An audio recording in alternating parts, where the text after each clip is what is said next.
Hello everybody, thank you for staying with us. Our journey in England is continuing and we are going to talk about a few more interesting places on the coast. Beer, Plymouth, the Merry Maidens Stone Circle, and of course the fascinating countryside with narrow roads.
When we're driving along, when we rent a car in another country and we're driving along and we see a sign that points to something interesting, we have a tendency to do it because it's actually one of our favorite things to do traveling. And here's an example. If you see these hedges along the side of the road, we're here because we followed a sign that said, "Turn here for the historic fishing village of Beer." Welcome to Beer. Please drive carefully. Let's go to Beer. So we're headed to Beer, and this is the road, and these hedges, which are probably very old themselves, are the road to Beer. So let's see what's at the end. We'll be totally surprised. The name of the village has nothing to do with the drink. This name was modified from the Old English word. This word means grove, and it refers to the original forestation that surrounded the village.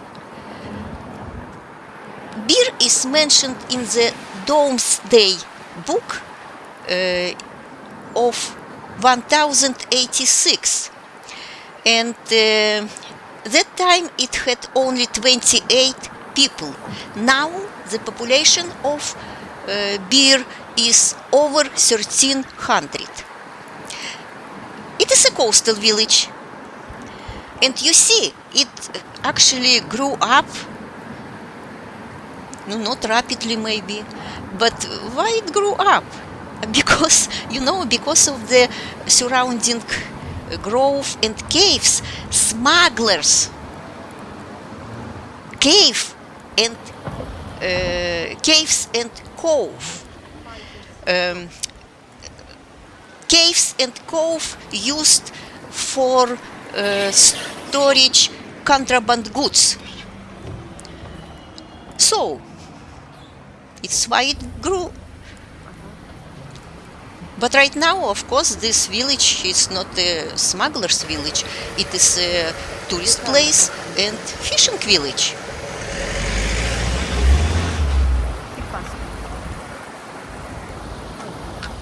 we decided to stop in beer because there's a very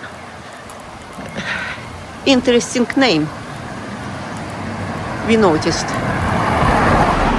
You will see it.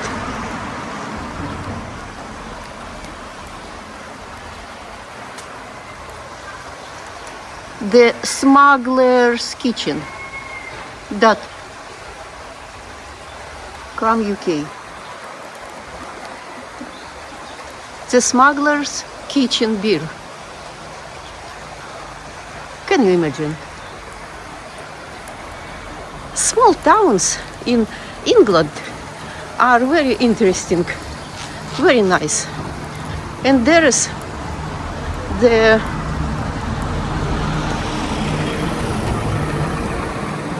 Dolphin pub with rooms.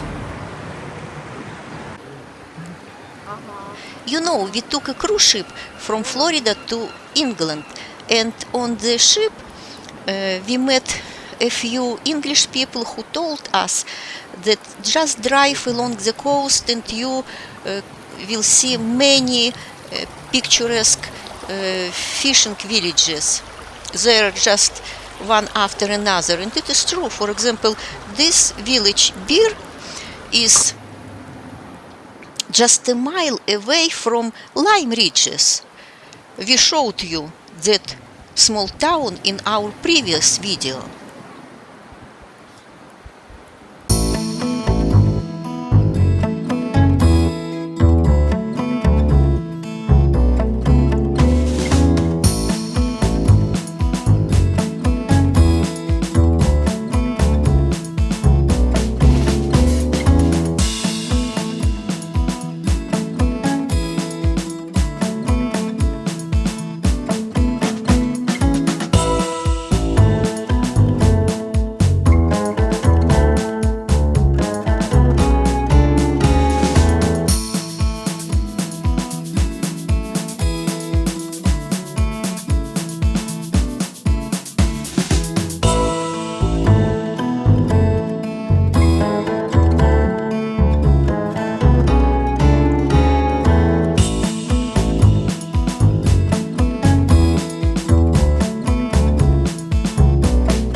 are in Plymouth.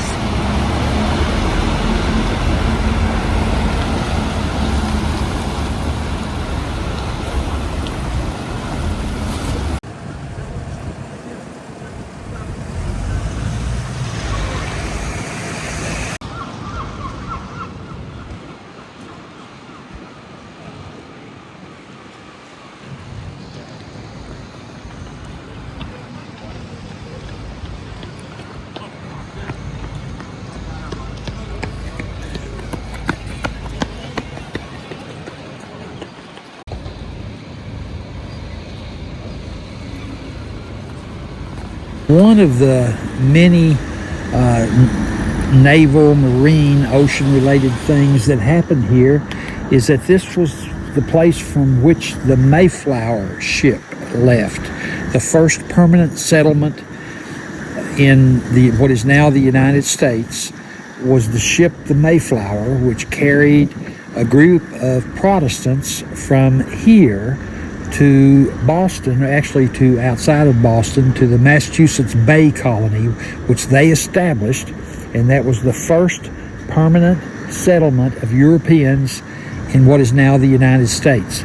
These steps that we're standing on are called the Mayflower Steps, and this is where the ancestors of those people who claim to be descended from the Mayflower descended on these steps to get into the ship to go to the New World. And Also, do you know that Thanksgiving comes from the Mayflower?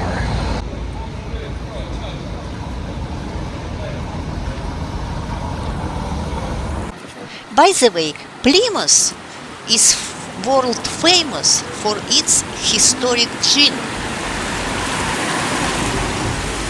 and I will make a video. On American Navy ships, alcohol was not allowed, not even for the officers. But on British Navy ships, they had a completely different tradition. And in fact, they gave people a half a pint of rum every day, and when they for each sailor, and of course more for the officers, and when they didn't have rum, they would give them gin. And the gin came from Plymouth, and it came to be called Plymouth Gin. And by the way, one of the reasons that they gave them rum is because the water, the quality of the water was so bad that it was actually better to give people alcohol than water.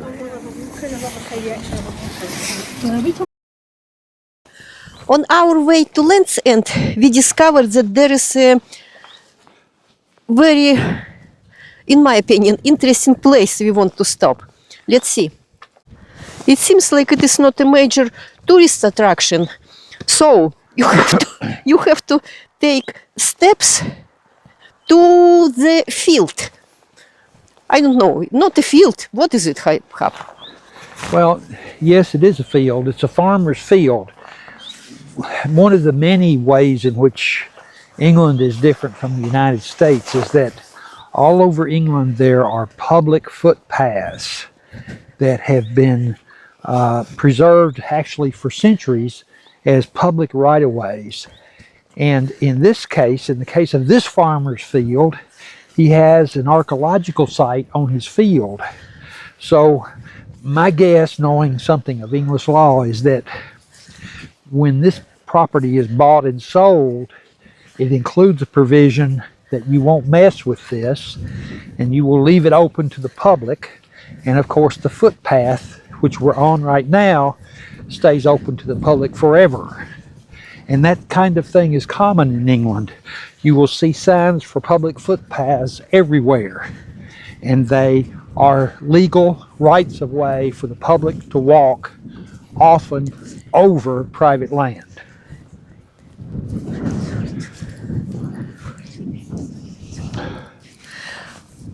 Okay, the name of this circle is Saint Mary Maidens Circle. The legend says that 19 girls danced on Sunday. They were not supposed to dance, and they were like petrified in stones. Two other stones are there. The legend says that they are musicians who played, I don't know what they played for girls to dance, and they became stones as well. So it is a circle.